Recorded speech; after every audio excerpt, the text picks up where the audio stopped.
जय तू चाहे राम को तो तक कैसे तीखे, कति सरसंग तेल के तो खड़ हो ना तेल। सतगुरुदेव की जय हो। दिल थाम कर बैठिएगा, क्योंकि ये वीडियो देखने सुनने के बाद आपके होश उड़ सकते हैं। इस वीडियो में किए गए खुलासे आपको विचलित कर सकते हैं, आपको सोचने पर मजबूर कर सकते हैं, क्योंकि आज हम दिखाने सुनाने वाले हैं आपको महानतम भविष्यवेता नॉस्ट्रेडमस की 470 साल पुरानी भविष्यवाणियां, जिन्हें दुनिया में कोई नहीं नकार सकता, क्योंकि वो सबका आदर्श है, जिनको देख सुनकर आज आपकी आंखें खुलने वाली हैं। क्योंकि सतलोक आश्रम मैनेजमेंट RSSS अर्थात राष्ट्रीय समाज सेवा समिति ने आपको नॉस्ट्रेडमस के नाम से गलत और झूठी भविष्यवाणियां सुना सुनाकर गुमराह किया हुआ है। क्योंकि इस मैनेजमेंट ने आपके गुरुजी के साथ तो गद्दारी की ही है और उसे जेल भेजा है। आपके साथ भी एक बहुत बड़ा षड्यंत्र और विश्वासघात किया है, जिसको नॉस्ट्रेडमस जैसे भविष्यवेता ने 470 साल पहले ही देख लिया था। क्योंकि उसे विजन आते थे और अपने विजन में जो कुछ भी वो साक्षात देख लेता था, उसे छंदों में कलम के माध्यम से लिपिबद्ध कर देता था। तो आज आप ये भी जान लीजिएगा कि बरवाड़ा कांड के बारे में क्या है नॉस्ट्रेडमस की भविष्यवाणियां, कि आखिर सतलोक आश्रम मैनेजमेंट का असली चेहरा क्या है। तो पहले सुनिए, फिर आगे बात करेंगे कि आखिर क्यों कहते थे आपके गुरुजी अक्सर, मत डरने दो इनको, मैं कौन सा डरता हूं इनसे। आखिर कोई तो होंगे जो चोरी छिपे शरारत कर रहे थे, कोई तो होंगे षड्यंत्र रच रहे थे, जो मनमर्जियां चला रहे थे जो। और आखिर मीडिया में क्यों आपके गुरुजी ने RSSS को दोषी बताया। आखिर क्यों कोर्ट के कटघरे में आपके गुरुजी ने RSSS को दोषी बताया अपनी गवाहियों में। और कड़वी हकीकत भी सुन लीजिएगा कि आपके गुरुजी पुलिस प्रशासन, मीडिया, कोर्ट और ओपन सत्संगों को छोड़कर कहीं भी नहीं कहेंगे कि आखिर गद्दार कौन है। आपने अपने गुरुजी की शिक्षाओं से ही खोजना पड़ेगा कि आखिर मर्यादाएं तोड़ी और तुड़वाई किन्होंने हैं। क्योंकि संत संकेतों में ही बोलते हैं और समझाते हैं, और जो संकेतों को नहीं समझता वो मर्यादित नहीं है, और जो मर्यादित नहीं है संत उसके सामने रोते गिड़गिड़ाते या सफाई पेश नहीं करते। क्योंकि उसे बखूबी पता है कि जिसे अपने गुरुजी की शिक्षाओं और वचनों से लगाव होगा, सचमुच ही लगाव होगा, उसे तो एक इशारा भी काफी होता है। क्योंकि ज्ञान और गाम का तो एक चमत्कारा ही काफी होता है।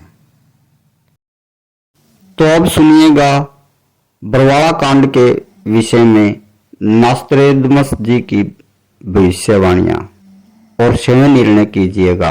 आज के वीडियो में हम नॉस्ट्रेडमस के द्वारा की गई उन भविष्यवाणियों की चर्चा करेंगे जिसमें कि उन्होंने कुछ ऐसे संकेत दिए हैं कि जब भी मुक्तिदाता या शायरन सैलिन का प्रादुर्भाव होगा, उस समय किस तरह की परिस्थितियां हमारे समक्ष बनेंगी। फर्स्ट इसमें मैंने जो प्रोफेसी ली है वो है सेंचुरी 6 का quadrant 27। Within the isles of 5 rivers to 1, through the expansion of the great Sharon Salin, through the drizzles in the air, the fury of 1, 6 escaped hidden bundles of flags. इसमें उन्होंने एक द्वीप की बात कही, और जो नदियां हैं 5 rivers to 1 कहा है, वहां पर किसी एक घटना का जिक्र किया जा रहा है। एक घटना का वर्णन किया जा रहा है कि जो शायरन सैलिन है या जो मुक्तिदाता है नॉस्ट्रेडमस की, उनका जो विस्तार होगा, उनकी जो प्रसिद्धि होगी, उससे चिढ़कर या उससे परेशान होकर या क्रोधित होकर उनके जो विरोधी हैं वो किसी तरीके की किसी घटना को वो अंजाम देंगे, कुछ ऐसा करेंगे, कुछ हमला करवा सकते हैं और कुछ ऐसा काम करेंगे जिससे कि वहां पर अफरा तफरी का माहौल बन जाए। तो ऐसा हो सकता है कि वहां पर जो भी प्रोटेस्ट वो कर रहे होंगे वहां पर वो कुछ ऐसी घटना करवा दे, या तो कोई बम विस्फोट करवा सकते हैं, वहां पर आंसू गैस के गोले गिरवा सकते हैं, कुछ भी जिससे कि धुंधलापन आ जाए हवा में, एक अफरा तफरी मच जाए। लेकिन उसमें 6 लोग छिपकर बचकर भाग जाएंगे। हिडन बंडल्स ऑफ फ्लैक्स में, मतलब अन्न के भंडारों में छिपकर 6 लोग भाग जाएंगे। यहाँ पर 6 लोग मर नहीं रहे हैं, यहाँ पर 6 लोग भाग रहे हैं, छिपकर भाग रहे हैं। यहाँ पर 6 लोग मर नहीं रहे हैं, यहाँ पर 6 लोग भाग रहे हैं, छिपकर भाग रहे हैं। यहाँ पर एक और वर्ड इन्होंने यूज किया है, fleur de lis. Fleur de lis जो है, अच्छा ये वाली लाइन में इन्होंने कुछ भी तुकबंदी या किसी तरीके से ऐसा एक सेंटेंस कंप्लीट नहीं किया है, सिर्फ वर्ड्स रख दिए हैं। तो फ्लर डे लिज जो है एक फ्रांस का जो है राजनीतिक और रिलीजियस पॉलिटिकल राजवंश का एक आर्टिस्टिक सिंबल है। आर्मी में भी इसको यूज किया जाता है। अगर हम इसको देखें तो ये त्रिशूल के जैसा दिखता है, त्रिशूल जैसा दिखता है, 3 पंख हैं इसके। और हम इसकी तुलना करें तो एक तो त्रिशूल से कर सकते हैं और दूसरी हम तुलना इसकी कर सकते हैं सिख धर्म के जो खालसा पंथ में खंडा चिन्ह है, निशान साहिब में जो खंडा चिन्ह है उससे काफी मिल रहा है। तो इसका अर्थ हो सकता है कि ये शायद जगह के बारे में बता रहे हैं कि किस जगह पर प्रादुर्भाव हो सकता है मुक्तिदाता का। तो ये जो पूरा एरिया है पंजाब, हरियाणा, दिल्ली, हमें यहाँ पर अपनी दृष्टि बनाए रखनी है कि यहाँ आने वाले सालों में क्या क्या घटनाएं हो रही हैं, किस तरीके की घटनाएं हो रही हैं, बस अपनी दृष्टि बनाए रखनी है। शायरन सैलिन का प्रादुर्भाव जब भी होगा किसी विरोध के रूप में होगा, वो किसी प्रोटेस्ट या किसी विरोध के रूप में ही हमारे नजरों के, हमारे आंखों के समक्ष आएंगे या हम लोगों को दिखाई देंगे कभी भी, कि हमें पता चलेगा कि हाँ यही मुक्तिदाता है। जितने लोग आपके आश्रम से निकले हैं वो सब कह रहे हैं कि उन्होंने आपको वहाँ से थोड़ी आपके लोगों ने उनको बंदी बनाया हुआ था। नहीं रामपाल जी, आपके लोग कह रहे हैं आप अपने आप को संत बुलाते हैं, यू आर अ बिजनेस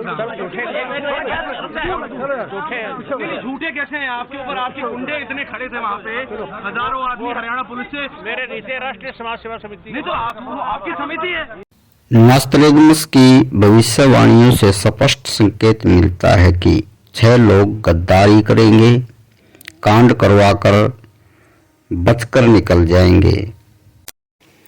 तो क्या आपको समझ में आया कि आखिर कौन है वो गद्दार जिन्होंने हिंसा के विरोधी और ज्ञान की लड़ाई के समर्थक आपके गुरुजी के आश्रम को आपके गुरुजी की भावनाओं के विरुद्ध गुंडों, मवालियों और आतंकियों के अड्डे में तब्दील कर एक संत को बदनाम किया और फिर उसे हाई कोर्ट के शूट एंड साइट अर्थात देखते ही मार देने, एनकाउंटर कर देने या जिंदा या मुर्दा गिरफ्तार करने के आदेश के तहत पुलिस प्रशासन की गोली का शिकार होने के लिए छोड़कर भाग गए?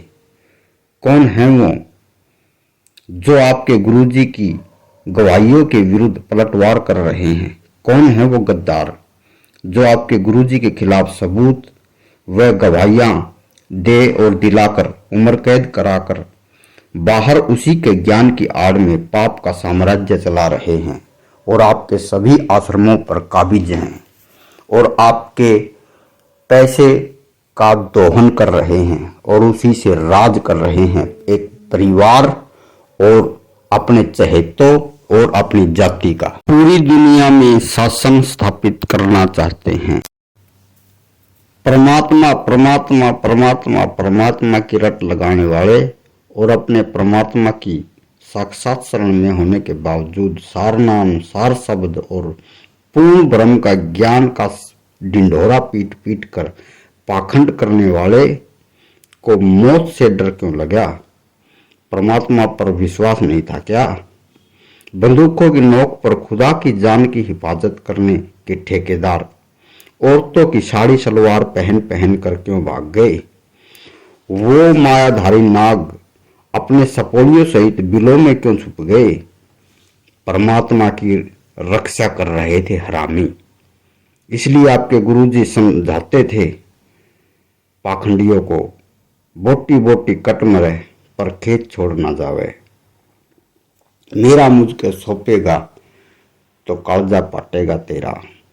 कबीर साहब कहते हैं, संत सती और सूरमा कब हो न फेरे पीठ, ये निकसे जे बाहुरे तिनका मुख नहीं दीट। अर्थात इनका मुख भी नहीं देखना चाहिए।